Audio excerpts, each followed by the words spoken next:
রূপগঞ্জে বিসমিল্লাহ আড়তের দখল ও প্রদানকৃত টাকা ফেরতের দাবিতে মানববন্ধন। নারায়ণগঞ্জ প্রতিনিধি হাফেজ মোমিন এর পাঠানো তথ্যে।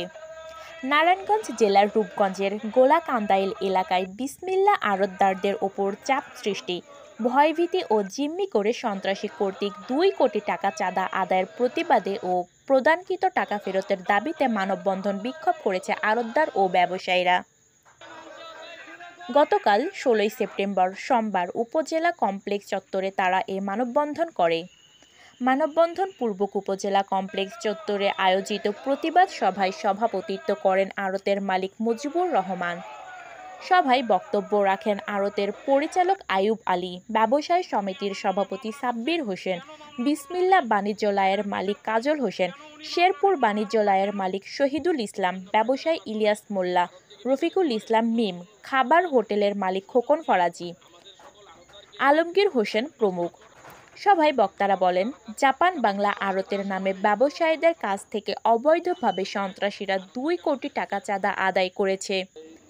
জমির মালিক সেলিম প্রধানের কাছ থেকে ১৬ বিঘা জমি ১০ বছরের জন্য ভাড়া নিয়ে মুজিবুর রহমান দোকান তৈরি করে ১,৫০,০০০ টাকা করে ব্যবসায়ীদের মধ্যে দোকান বরাদ্দ দেন। পরে তা লাভজনক হওয়ায় চুক্তি ভঙ্গ করে জমির মালিক সেলিম প্রধান নিজেই বিসমিল্লাহ পাইকারি কাঁচা বাজার ও ফলের আড়তটি দখলে নেওয়ার পায়তারা করছে। বিসমিল্লাহ আড়তে পাইকারি কাঁচা বাজার, শাকসবজি, ফল, মুদি, মনোহারি, কৃষিপণ্য, আদা, রসুন, পেঁয়াজ সহ নিত্য প্রয়োজনীয় ৩৫০টি দোকান রয়েছে। আড়তদারদেরকে জিম্মি করে দোকানদারদের কাছ থেকে সন্ত্রাসীরা ৫০,০০০ টাকা থেকে ৫ লাখ টাকা পর্যন্ত জোরপূর্বক আদায় করছে। কয়েকটি দোকানদারকে উচ্ছেদ করে সেই দোকান ৫ লাখ টাকায় নতুন করে বিক্রি করা হচ্ছে। বর্তমানে প্রতিটি দোকান থেকে ৫ লাখ টাকা হারে চাঁদা দাবি করা হচ্ছে।